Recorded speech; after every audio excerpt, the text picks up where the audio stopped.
right. Good morning, everybody. I'm Deanna Palm with the Washington County Chamber of Commerce, and you are at the Small Business Solutions series. And we are talking about the current environment for small business, which I think is very, very timely. But before that, I want to thank and recognize our sponsor for our Small Business Solutions series, David Yassa, with the growth coach of Greater Portland. David, thank you so much for being with us here today.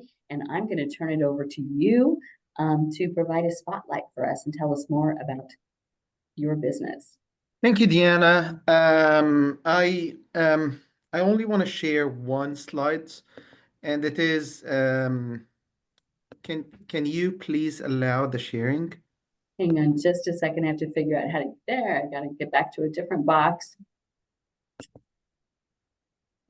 There you go. You should be able to share now. Thank you. I think it is very suitable to the subject of today, which is, the environment that is surrounding small businesses nowadays, and how how those businesses can manage what's happening around them. People management is key to the success of any business. Lots of businesses now and in the past few months are kind of struggling with hiring the right people, training them, and monitoring them.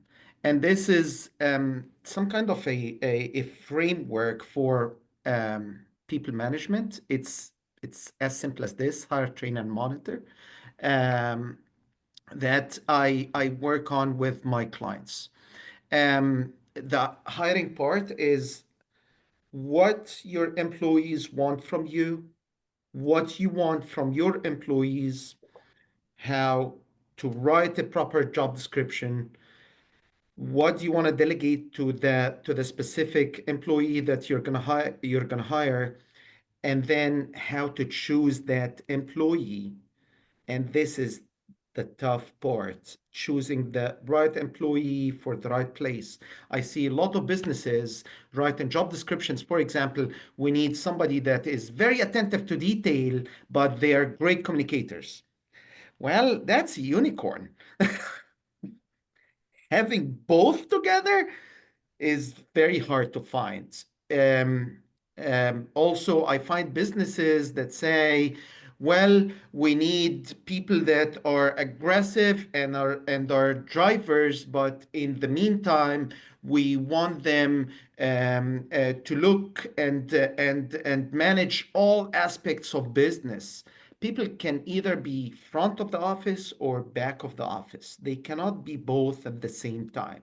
So, and there are tools to know which person you're hiring and how you're hiring them. One of these tools that I use a lot is something called the 4D assessment, and it kind of gives you an idea about the person that you're hiring. I actually always recommend to my clients that they shortlist 2 or 3 people for the position, and then we do 4D assessments for all of them. And this gives the decision maker an insight about who the person they are planning to hire is. Second one is training, and training is not only training manual, it's also coaching. And coaching has to happen on regular basis, but also on the fly. Any business owner needs to walk in the office and see how the employees are working and give coaching tips every now and then. We are not isolated islands. Business owners need to, walk the talk, not only talk. And the third part is monitoring. Lots of businesses and lots of business owners kind of struggle with monitoring their employees. And when I say monitoring, I don't mean micromanaging. It means delegating to the employees and holding them accountable. And this can happen through different strategies. One of them is regular meetings with those employees. And when you delegate to them, you have to give them the why, the when, the where, the who, the what, and the how. And then give them a deadline and then see the end result. And that's it for today. If anybody has more questions, please let me know. I'm David Yassa. I'm the growth coach, and I think you all know my contact details. Thank you. Back to you, Diane. Excellent. Thank you, David, so much. I appreciate that. Um, excellent. So we're going to get started with our panel discussion.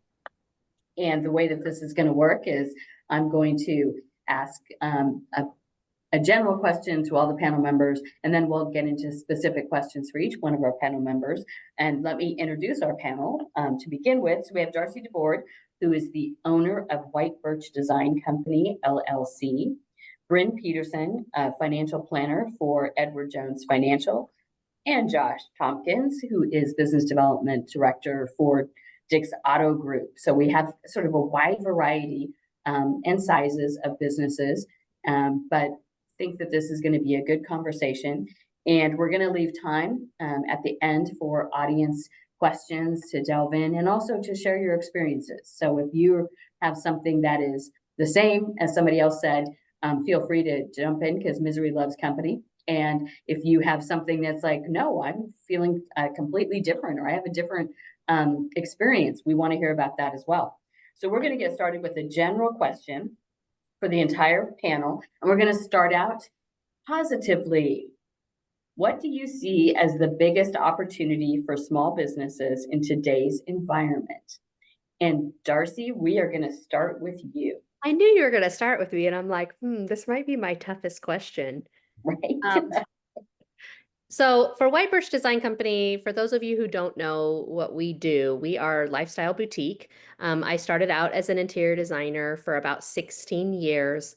And somewhere in the course of my story, I decided to open brick and mortars, which is challenging and positive all at the same time. I'm going to start with positivity, Deanna. Um, for us, we've had a lot of growth in the last few years. We started with our first brick and mortar in downtown Hillsboro. We are opening our fourth location this fall in the waterfront in Vancouver, Washington. So that's kind of a big deal for us. We have 3 locations in Oregon, and we'll have our 4th location in the neighboring state. So for us, I would say that our biggest opportunity right now in small business is there are a lot of places for us to grow into. Although I don't always see Oregon as being super small business friendly, there has been some great growth opportunities in terms of development in South Hillsboro, for example, and the waterfront in Vancouver. So I would say there's a lot of spaces for us to go into and grow. Looking at the ability to take your business not just online, of course, that's a whole nother conversation, but for us where we're a touch and fill type business and we want to have places where people can go into and touch and fill product, we do have a great opportunity in expansion. Excellent. Thank you, Darcy. Bryn, you are up next. Biggest opportunity for small businesses in today's environment. Thank you. Yeah, today's environment is interesting. There's an acceleration, there's been such a disruption, but in such a way that is specifically designed to accelerate and consolidate power for people who already have it. That is, government, large businesses, etc. And it is accelerating also how people are feeling like they're being treated more like a number and as something that can be exploited rather than a person that has a life and experience and needs. And so for small businesses, we're still in touch. We haven't grown to the point where we're out of touch with our community and our neighbors, and it's a really good opportunity to connect, to grow our own social network, and for us to provide benefits both to our employees as well as to our customers that can't be provided. It's kind of the soft touch stuff. So there's a really good opportunity for us to kind of do the reverse of what's happening with stagflation, which is a reduction of services rather than an increase in price, although both are happening simultaneously right now. But we can really stand out by, instead of reducing the amount of services that we're providing, we specialize it and we make it specific to our neighbors. So yeah, I'm really hopeful about that. Excellent. Thank you, Bryn. All right, Josh, round us out. Yeah, Biggest opportunity.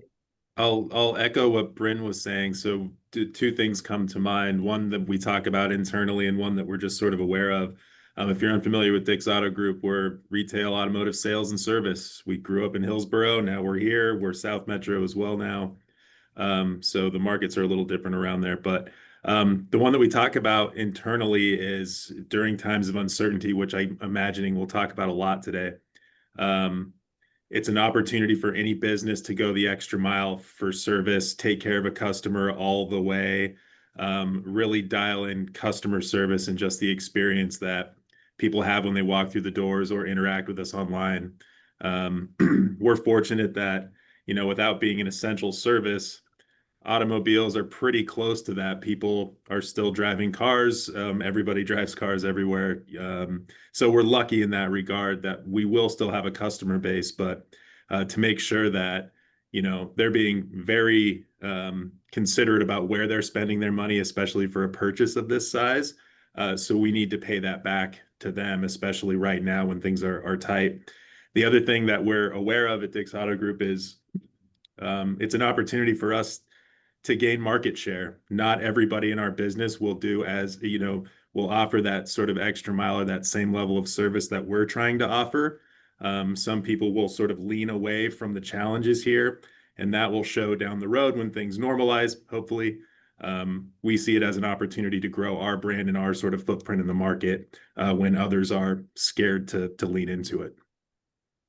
Excellent. Thank you very much. I'm quite certain things are uncertain. So that's my profound statement for the day. All right, we're going to go to Darcy. Back to you. How have supply chain issues and inflation affected your inventory management and pricing strategies over the past year? Or the past 2 days? Honestly, I would have answered this question differently 2 weeks ago. In the last 10 to 14 days, we have learned that we may not be getting any Halloween and fall merchandise. So that's been a big change for us. So how I would answer that question now, I would say supply chain and tariff obviously go hand in hand, and then inflation just adds on to that. But really, it's going to be supply chain for us. We are lifestyle boutiques, which means we have product. And those products are typically ordered about 6 months before each season. So I would go to a wholesale show in July to order for my spring product. And I go in January, believe it or not, 4 days after the new year to order all my Christmas product, let's say. So fall, Halloween, Christmas, holiday product. We were informed the last 10 to 14 days that although the tariffs have changed and they are changing on the daily, the product wasn't put in the queue to be made. So even though we have companies that are like, hey, we were going to charge you 30% tariffs, now we're down to 6 to 15%. The overall problem is really there won't be any products to ship to us. So if they have product in the warehouse, we will be getting that. But if they don't, we may not be getting any. And then to add a layer to that issue is that normally we would get that holiday product starting in July. And they're telling us now that if we get any, this includes Christmas, it will not start until September, October. So in terms of inventory management, there just isn't possibly some inventory to manage. But beyond that, if the inventory does make it to us, then we're going to have a need of workforce in a very short window to get that inventory processed. Meaning we get it off the pallets, we get it opened, we get it unstickered, we get it processed into the system, and then we resticker it again to be ready to start our holiday season, which we typically kick off November 1.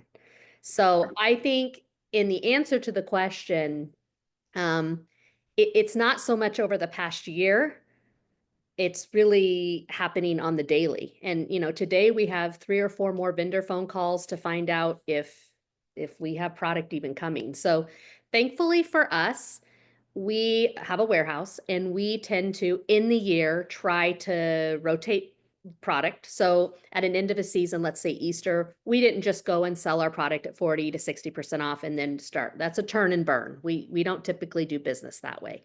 We hold our Easter back, whatever didn't sell, and we'll rotate it through another store on a different display next year and give it one more go. So for us, we've kind of created a little bit of a buffer. Not all businesses are able to do that. We've always done business this way. It kind of helped us through COVID, and we learned a lot of lessons there. And so we've continued to do that type of business now. So we'll have a little bit of a buffer, but generally we're having to make decisions on the daily.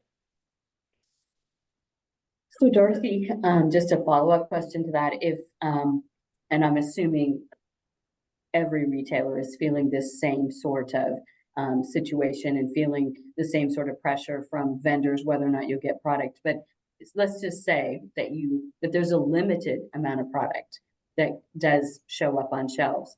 Does that mean that those prices are going to be higher because of that limitation?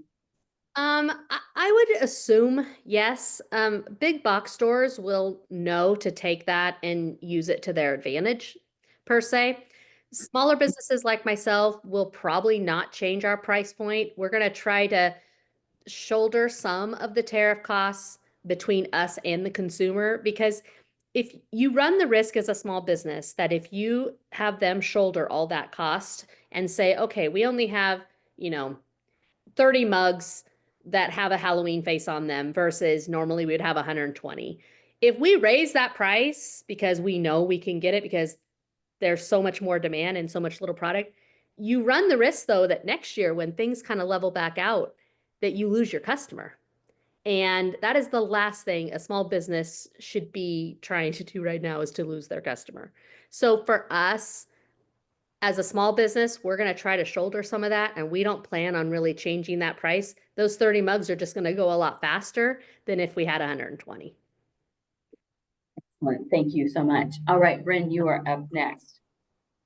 From your perspective, how are small business owners adjusting their financial planning strategies considering today's economic uncertainties?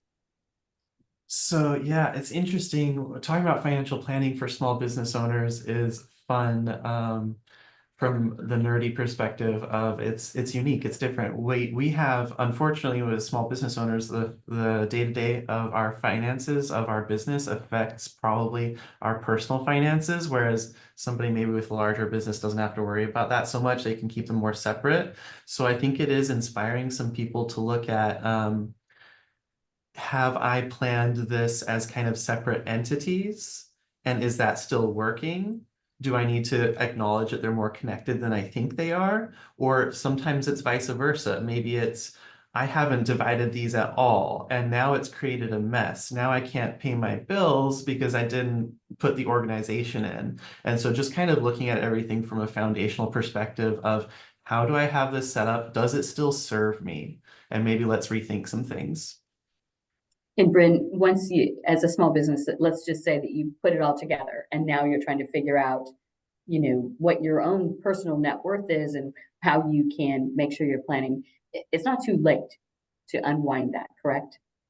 Yeah, it's never too late to, I mean, it's kind of cliche, but like all you have is right now, right? So we can acknowledge that there are consequences for whatever has happened in the past with money. And with money, it's a little different than just deciding in a relationship or in your life, I'm going to start being a more healthy person, because the consequences follow us a little bit. But we need to get out of the shame and guilt of any of that. And we need to turn, it's hard. Finances are so personal, but we need to turn towards other people the resources that we have that are available for us to address it. But yeah, hope that answers the question. All right, Josh, to you. How has consumer demand for vehicles evolved over the past year, and how is your dealership adapting to those shifts in both new and used vehicle markets? Yeah, it's changed a little bit. It's been tumultuous ever since COVID. We're sort of every day's a brand new adventure in this business, but that's okay. I think what we're seeing, let's take right now, post, the tariff stuff popping up a couple months ago, used vehicles have become more valuable. We're seeing you know, the cost for purchasing them from customers and from auctions and stuff like that increasing because they're not tariffed, right? They're already here, they're ready to go. I think our biggest issue is both overproduction and underproduction still that stems from a COVID sort of chip shortage. You know, everybody remembers that. This business, the automotive industry, did really well during COVID because of the chip shortage based on simple supply and demand. So we still have challenges. Some brands like our Honda store, for instance, here in Hillsboro, Honda has never really ramped up production since COVID. So it's just a limited number, which limits our ability to, you know, grow in that brand. So some of our new car stores, OEM stores, maybe look a little bit like used car stores right now until something changes. But it's been pretty steady. I'm actually proud to say that, you know, compared to our competition, we've gained ground in our market in all of our brands because I think our size is such that we can be really adaptable and change quickly to, you know, market demands. Whereas larger, think Lithia, something like that, they don't really have the luxury that we do. So we're able to be a little bit nimble around it, and it hasn't affected us as much as some other competitors. And Josh, are you seeing an uptick in sales as, you know, inflation eases off and interest rates come down? I watch more the mortgage interest, but I'm assuming that, you know, new car interest is also dropping. Yeah, well, so automotive, the interest rates run pretty standard along with like mortgage rates. It's all about in the same pot. What we've seen to promote new vehicle sales is the factories, at least every, you know, single one of our 4 OEMs manufacturers, usually have their own financing arm. So like Chrysler Capital or something like that, have come down and just sort of, you know, been able to artificially is not the word, but they figured out how to provide their own financing at a rate that's still competitive so that we're still selling cars. We do see weekend to weekend, if there's a change in interest rate or something drastic happens in the stock market, we feel it both ways. For instance, the weekend before the tariffs were supposed to hit, the last weekend in March, was by far the best weekend we've had at Dick's Auto Group in years and years and years, because people were like, you know, got to get there, got to get a car before all this stuff hits. So it changes all the time. And like I said, adaptability is important in that. Glad we have it. That's fascinating. I actually didn't realize how much that impacts in terms of sales, those just headlines, right? Big Out they time. run, out they run for a car over the weekend. That's right, man.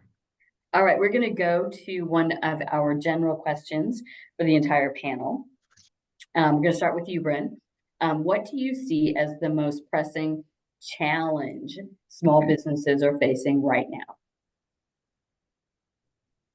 Yeah, it's the uncertainty. I mean, you know, we're going to talk about it a lot today, but it's really difficult for us because we have a limited amount of resources available to dedicate to our businesses, and things change so much that sometimes needs pop up that we couldn't or didn't anticipate.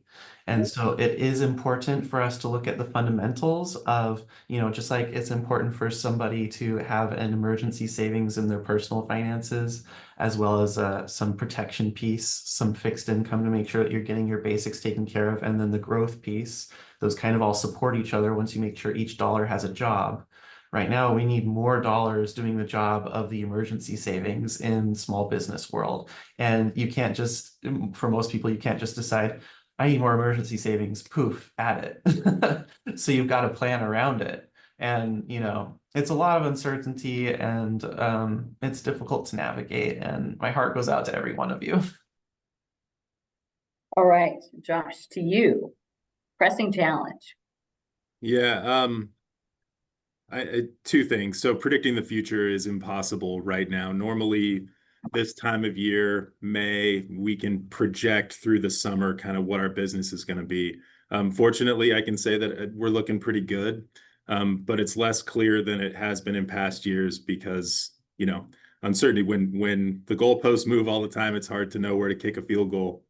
I think the other thing currently, if we're talking about just challenges, it's seemingly getting worse, but Oregon, and particularly the Portland metro area, is sort of created as such that everybody has to make really, really solid decisions about where they're spending their money. Income up here doesn't go as far as it goes in some other states or even some other parts of our state.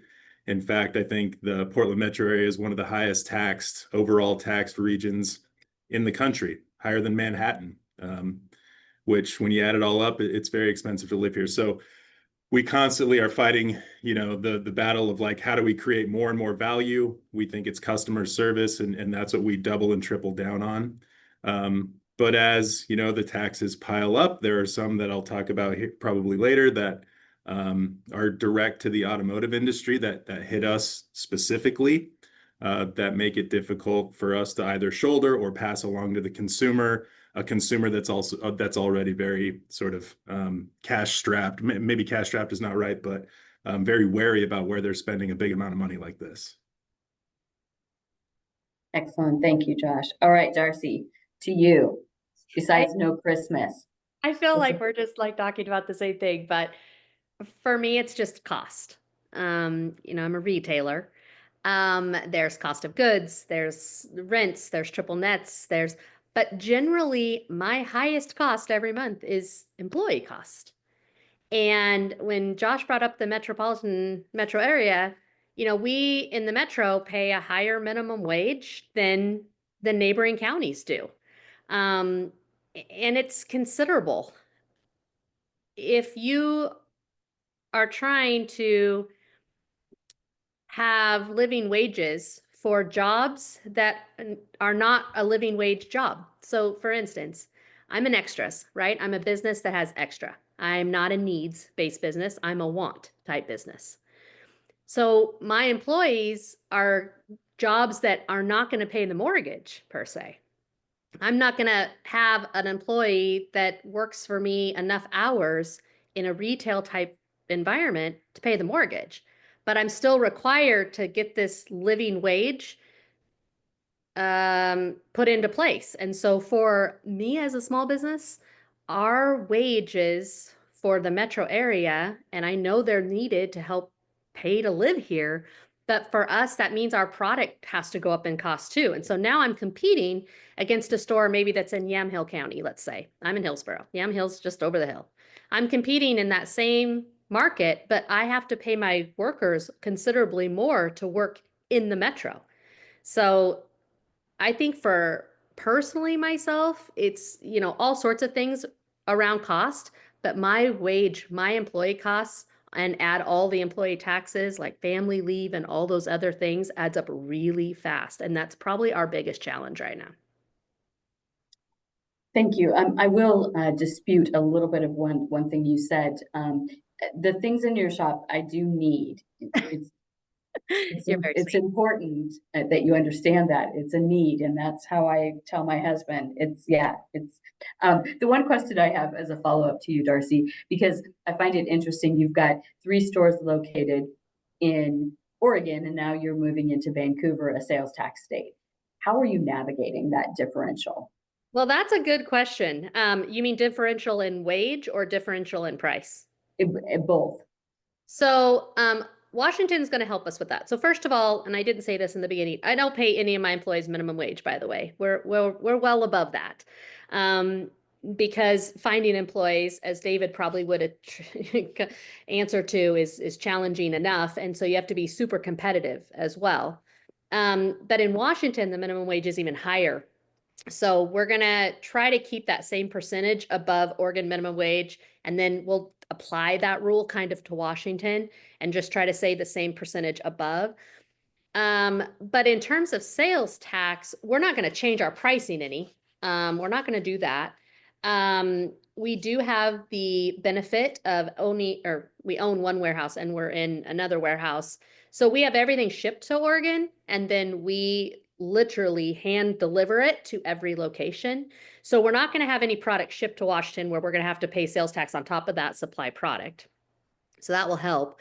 But generally, I don't know all the answers yet because we haven't opened it. But the product will stay the same price. So if you're paying, $10 for your mug here, Washington's going to pay $10 for their mug there. They're just going to have their sales tax onto that, and then we'll pay out to the state. Does that kind of answer the question? Yeah, exactly. I just am, native Oregonian, so and always interested when you cross over that line, and now all of a sudden you've got all those sales tax reporting. Yeah, Whether and there's also and Josh, you'll probably know what the name of this tax is, but it's the tax on gross product that has to be paid over there. PO. Oh, in Washington? Yeah. I don't know. Like, There's another tax that we also have to pay on how much we sell just gross product, that it just goes straight to the state. And I don't know how we're going to navigate that yet. Hopefully Fordham's going to help us with that. Making sure we do all those pieces and parts right. But there are some extra higher taxes over there for sure. But the minimum wage is actually even higher than the metro minimum wage at this point. Well, the tax you described sounds a lot like the cat tax, which is on sales, but it's a threshold of $1 million sales. Yeah, I don't know all the ins and outs, but I do know there's something was, definitely warned to me when I was getting ready to sign that lease over there. business and occupation, maybe. Thank you. I think that's right. I think it Thanks, is. Google. Good job. All right, Josh, we're back to you. What has been your experience, and this follows up a little bit what Darcy was talking about, with workforce needs? Are you facing gaps in technical skills, customer service, or sales roles, or all of the above? Yes, all of the above. The job market is very different now than it was pre-COVID or in any other time that I can remember.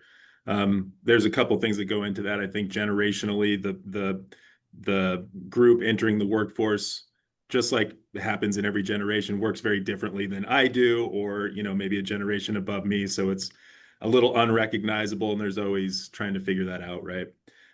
We've made a couple of pivots in how we onboard and train employees, especially customer-facing employees.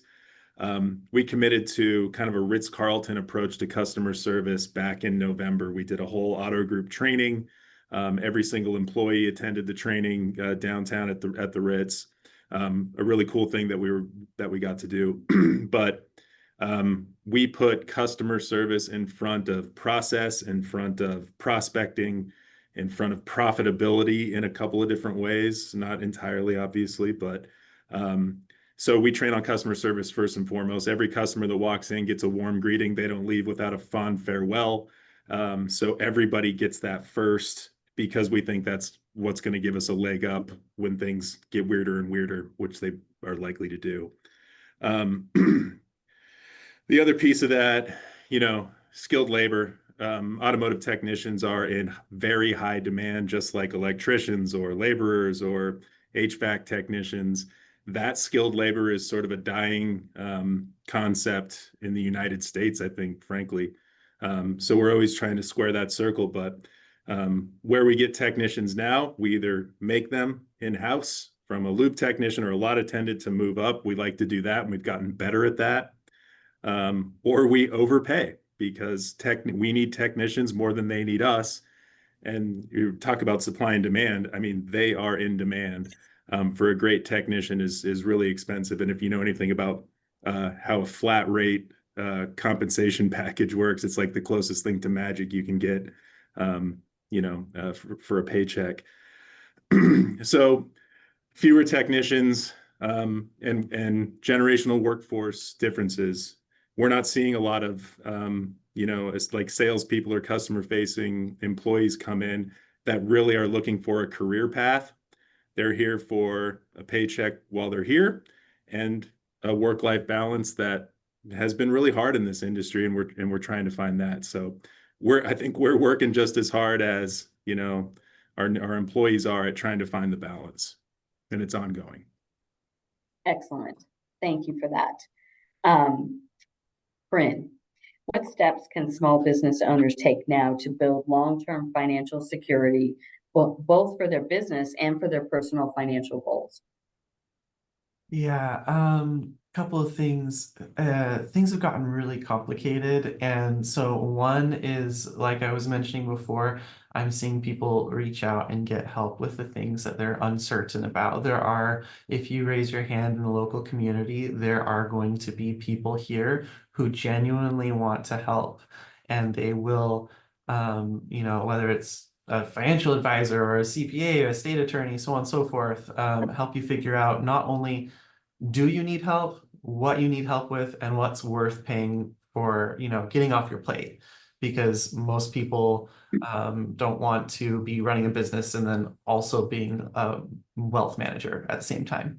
So that's one thing. And then the other thing is just making sure that even though things are uncertain and it's really hard, the budget's really hard, just keeping your habit of saving. Make sure that you're putting a little bit, 20, 50, $100, whatever it is. As long as you can keep the habit up of putting a little bit away for retirement. I talk to so many business owners who are like, I don't know, I don't have enough money. I don't have time to think about to solve this problem, but because the sooner you're prepared for retirement, the more that interest compounds. It's important to just get working on it right away. It doesn't have to be perfect, but if we're putting something a little away, then the long-term financial security for us, which we deserve, then it'll be more present. Excellent. Thank you, Bryn. All right, Darcy, what role does customer experience and community connection play in your growth strategies across multiple locations? Okay, so I would say one of the challenges we have as a retailer is an online presence. The Amazons of the world, Target, Walmart, where people can purchase online and pick up easy, or it's right on their doorstep. And when we decided to open brick and mortars back in 2017, we started in downtown Hillsborough for really two reasons. One, rent was inexpensive, and for someone who's just starting out, that was very appetizing. But two, because we really wanted to become kind of the neighborhood boutique. And one of our taglines in our business is your neighborhood lifestyle boutique. And so for us, customer experience is super important because when they walk in the door, they walk in for a multitude of reasons. But often we hear like, this is my happy place. I'm here to have a break and I just want to have a break from the world outside. And so we've really leaned into that and want to be your kind of go-to retail boutique to pick up that gift for someone special, stop in for your wife's anniversary or your husband's birthday. And so for us, customer experience is everything because as soon as they walk into our door, we need to capture what it is they're there to see. Are they there to just be quick and pick up something and can we help them? Are they there to have an overall good feeling and then possibly purchase something? Or sometimes they're just in there to have a good chat with myself or one of my employees. And if that's what our ad to the neighborhood is for that day or at that possible moment, then we win. So for us, customer experience is super important. And as we expand into other locations, we want that customer to feel like they're going to be treated the same in every spot they go into. For those of you who have friends that are in different areas, we want them to feel like, hey, I sent my friend to Cedar Mill location, or I sent my friend to the waterfront in Vancouver, and they walked in and had a great experience. So for us, customer experience is like, it's number one. If we don't make people want to come back, then there's no reason to have the doors open. But for us, expanding and being able to share that experience over all the location then allows us to give our customer that experience everywhere. I have a question. It's just sort of a personal question, I guess. Do you stock the same things in every store, or is it different based on where you're located? Or do That's you a good question.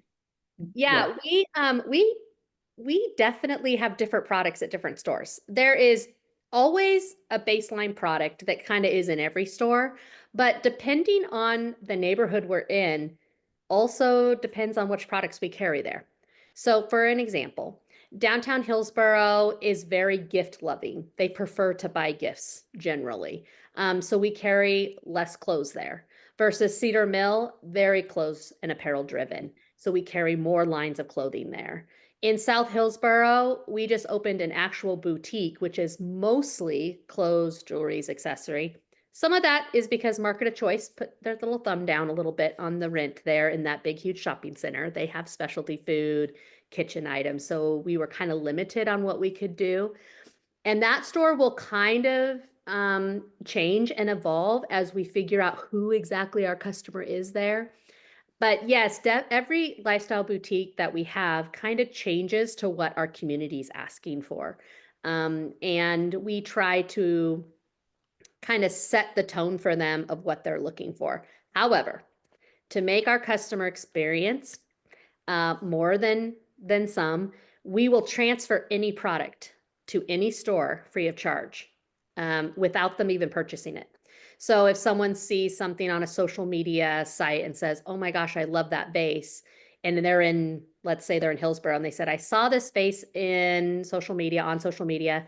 Where's it located?" Well, it might be located in a different store, but we'll bring it to that store for them to look at, and then they can decide if they want to purchase it or not. So we try to make sure that even though we don't have every product at every location, we have a pathway of getting the product to the customer without them having to drive there. That's awesome. Actually didn't have any clue that that's how that works. So thank you for that. Our next general question is about tariffs, but I think we've covered it, but I want to check with the panel members. Anybody want to add anything about the impact of changing tariffs on your business? It's just bad. Is that what we concluded? From the economic perspective, it has really, there was some, what was being called by economists, American exceptionalism kind of attitude that led to some inflated stocks, particularly in this tech market. And that got de-inflated. That bubble kind of got popped a few months ago. But it has really snapped investors back to realizing that America at this point is actually fairly unstable, and a lot of other countries are more stable beyond what America is doing to them politically. And so it is causing some people to diversify more as far as their investments, to become less focused on just US equities. So that's an interesting thing with the tariffs. Absolutely. I would mirror that a little bit too. One thing that we have noticed and could be a positive is when we first started back in 2017, I would say a lot of our home decor and gift, a lot of it actually did come from China. We'd see India, Pakistan, Vietnam, the Philippines, a little bit here and there. But after COVID, we started seeing kind of that changeover where we were starting to see a lot more products come from other countries. And then there's been a huge increase, even before this last tariff issue, with more US-based small maker. And there's a platform out there, there's a couple platforms, sales platforms that kind of leaned into that. And so we definitely are feeling the tariff issue, more of just trying to get product versus a percentage on top. But one of the things that could be positive for us as retailers is that I think we are going to start seeing product coming from other countries that we haven't seen in the past. Portugal being one of them that has really been talked about in the last couple of weeks with my vendors, that they're looking to start looking at factories in Portugal over China. So you know, you're always looking for a little bit of a silver lining.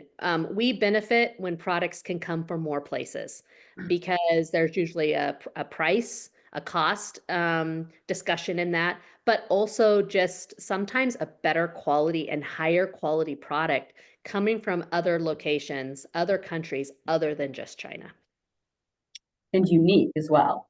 You know, Unique for sure. And very much more culturally diverse, I don't know is really the right word. It's not so much that the product is culturally diverse, but you see a little bit of their culture being intermixed into a product that you wouldn't normally see. And that can be greatly beneficial. I was Josh, going to anything say, else? just very Tara? briefly on tariffs. I know about half of this room pretty darn well, and these are smart, head on their shoulders, really good business owners. And I don't think anybody could tell me what's next, or anybody else what's next with this tariff stuff. It's just very unpredictable. It creates a boom and bust for our industry, just like everybody else's, based on how people are feeling.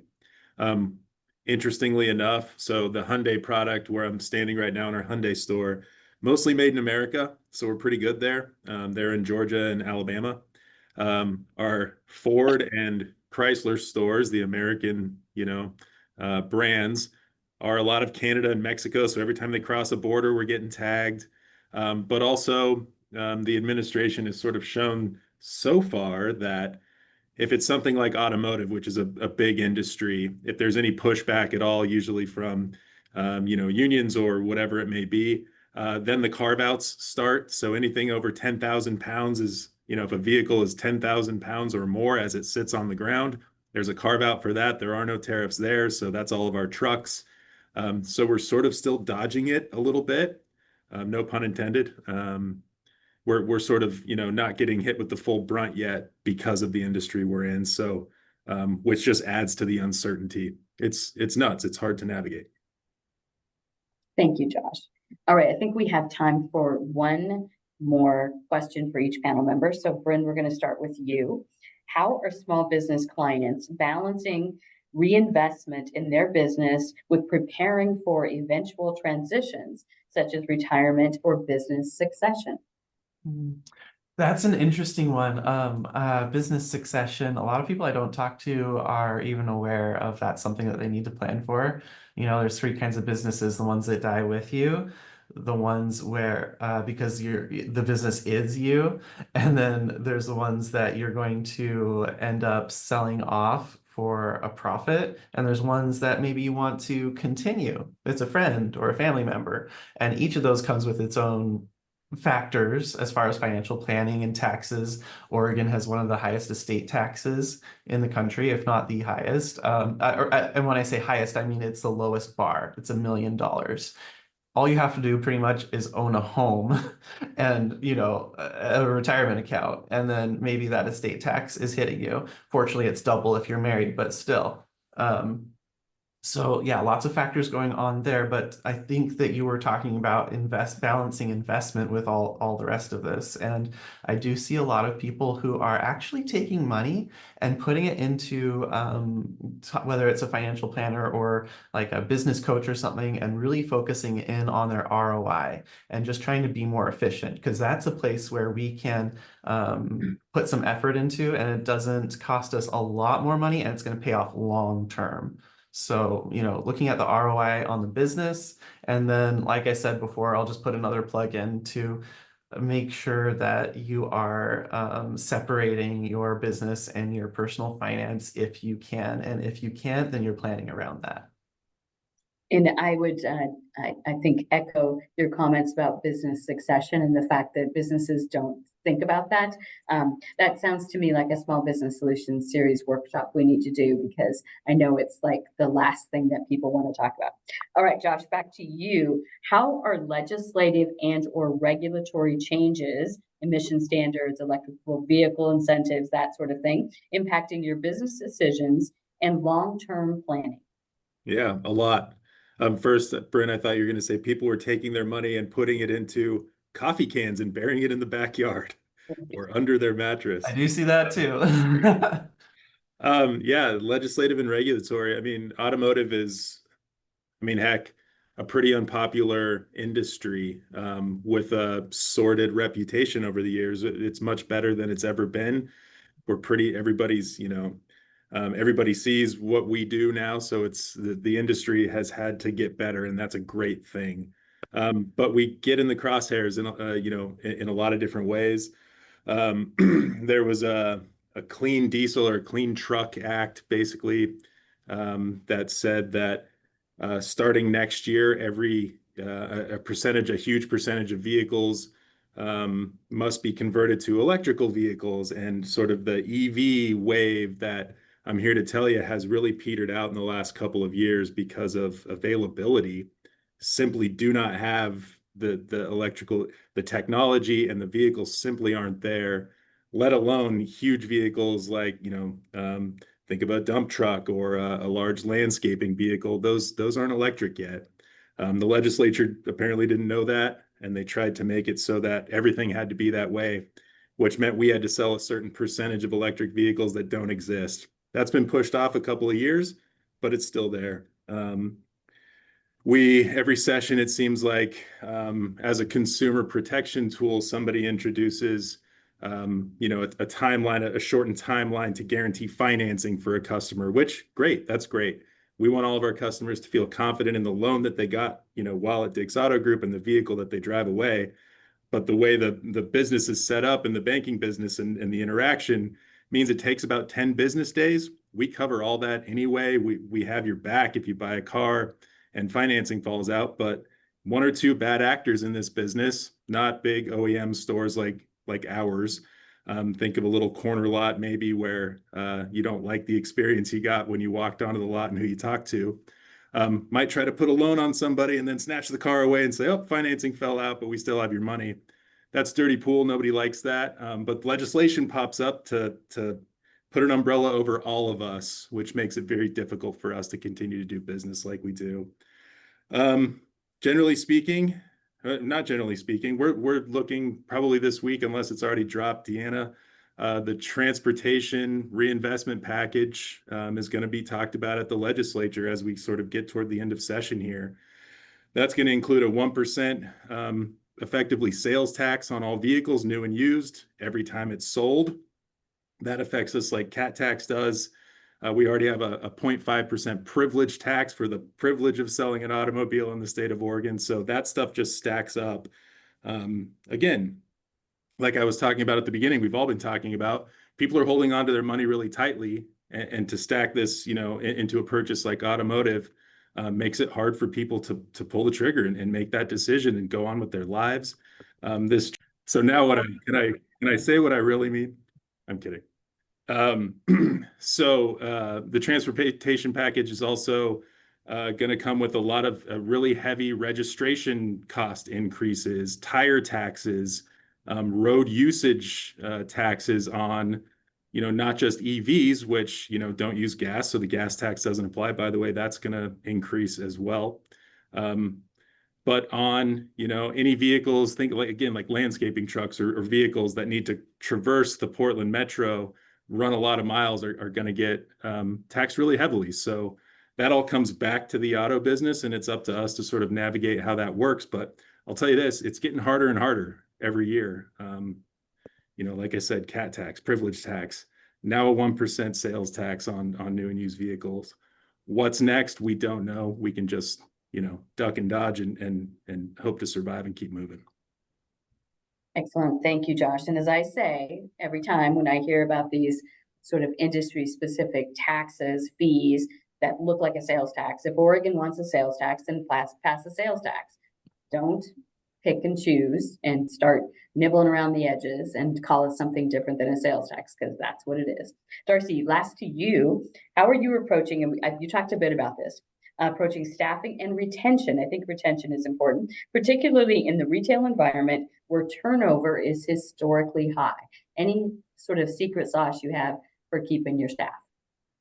No, interesting enough, we have 3 full locations right now. Obviously, one just opened a few weeks ago. So let's talk about the 2. I have one location that is a revolving door, and we have one location where my staff has been with me 2.5 to 3 years. I don't have a secret sauce. Unfortunately, because of our type of business, we have a lot of stay-home moms or women that are my age that are into their kind of final chapter careers. They might be empty nesters, but they also have aging parents. And so there is just a wide range of issues that pop up that have them come or go for any one reason or the other. Generally, in the 8 years we've been in business, we've probably had less than 5 employees leave under what I would say duress, meaning they were unhappy with their job or we weren't fulfilling them in some way. We typically have people we lose people typically based on something's changed in their personal life with children or aging parents or husband's jobs changing. There is no secret sauce. It is kind of a crapshoot, honestly. I get probably the most frustrated with just how much time it takes to train an employee. And David talked about this at the beginning. The training that goes into an employee, and we just had a great example of this. We opened Reed's Crossing. We have been training for 2.5 months to get that store open. And we lost her before we even got the door unlocked with an aging mom who got sick. So it's just unfortunate, but you put in 2.5 months into an employee to get them ready to go. And then you lose them on Monday and you're opening on And they're Friday. gone. Yeah, so I don't have any secret sauce, Dan. I wish I did. We try to do our best to give them benefits to make them want to have a job with us, but generally it's usually out of our control. Well, thank you all very much. Any member of our audience that has a burning question they have to ask before we end our session today. Anyone? I would actually, I want to comment on a couple of things. Darcy talked about diversification of the sources where your inventory is coming from.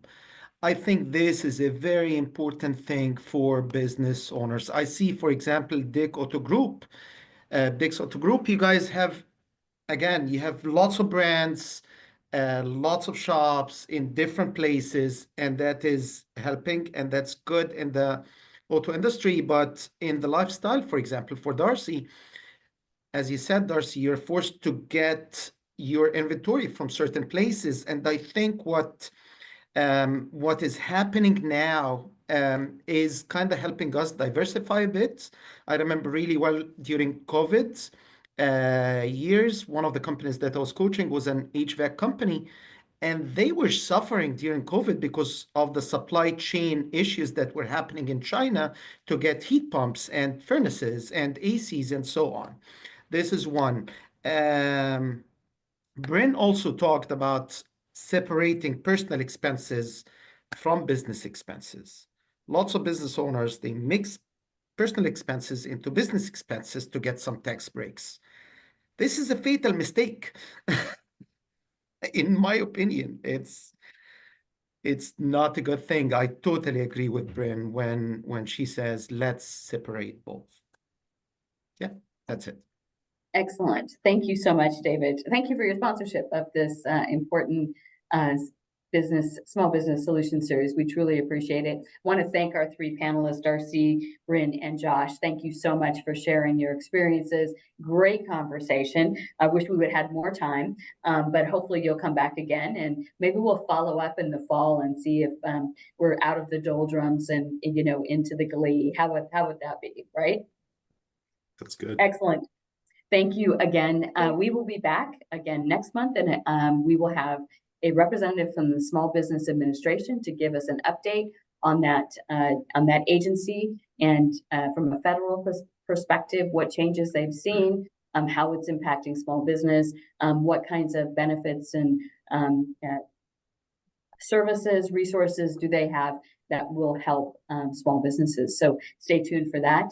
In the meantime, have a great rest of your day and enjoy that beautiful sunshine. Take care.